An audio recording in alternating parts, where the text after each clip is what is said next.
Halo semuanya, saya Dara Puspita Pribadi dari kelompok 5.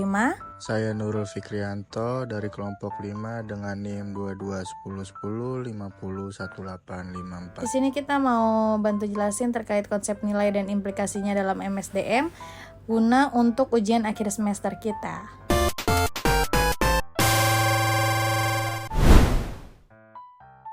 Di sini kita mulai dari latar belakangnya dulu, yang mana dalam era globalisasi dan kompetisi bisnis yang semakin ketat, organisasi dituntut untuk tidak hanya mengelola sumber daya manusia secara efisien, tetapi juga membangun budaya organisasi yang kuat dan berorientasi pada nilai-nilai yang jelas.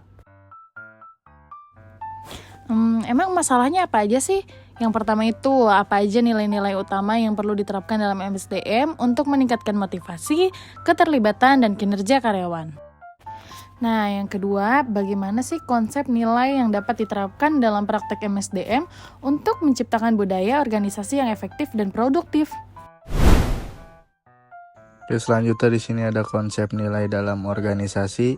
Menurut Session 2010, nilai dalam organisasi adalah prinsip dasar yang membimbing anggota organisasi dalam pengembalian keputusan, interaksi, dan respon terhadap situasi tertentu. Selanjutnya di sini ada konsep manajemen sumber daya manusia. Manajemen sumber daya manusia adalah salah satu elemen krusial dalam setiap organisasi karena berfokus pada pengelolaan karyawan sebagai sumber daya yang paling berharga. MSDM tidak hanya dilihat sebagai fungsi administratif atau pengelolaan personalia semata, tetapi lebih sebagai faktor strategis yang mempengaruhi kinerja organisasi secara keseluruhan.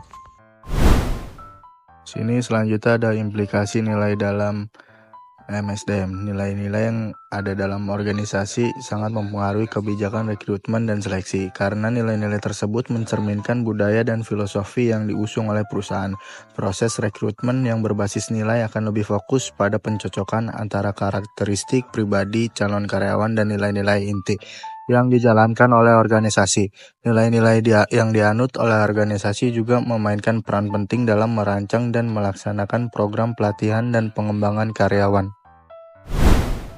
Kesimpulannya adalah organisasi itu sebenarnya perlu secara jelas dan terstruktur mendefinisikan nilai-nilai inti yang pengen diterapin, serta memastikan bahwa seluruh kebijaksanaan MSDM, mulai dari rekrutmen, pelatihan, hingga manajemen kinerja selaras dengan nilai-nilai tersebut. Cukup sekian dari kita berdua, kurang lebihnya mohon maaf. Terima kasih.